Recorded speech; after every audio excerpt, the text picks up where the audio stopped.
আসসালামু আলাইকুম। আজকের ভিডিওতে থাকছে স্পোর্টসের সর্বশেষ আপডেট।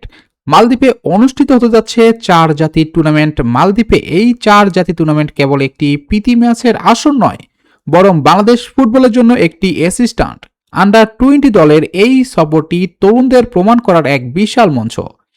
মালদ্বীপ ফুটবলের ৭৫ বছর পূর্তি উপলক্ষে ৪ জাতির টুর্নামেন্টে অংশ নিচ্ছেন বাংলাদেশ।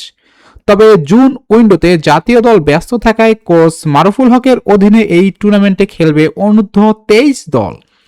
একই সময় জাতীয় দলের ব্যস্ততা থাকায় মালদ্বীপে পাঠানো হবে অনূর্ধ্ব-23 দলকে, যার নাম দেওয়া হয়েছে অলিম্পিক দল। অন্যদিকে জুনের ফিফা উইন্ডোতে প্রথমবারের মতো ইউরোপের মাটিতে খেলবে লাল সবুজের প্রতিনিধিরা। প্রতিপক্ষ থাকবে স্যামেরিনো।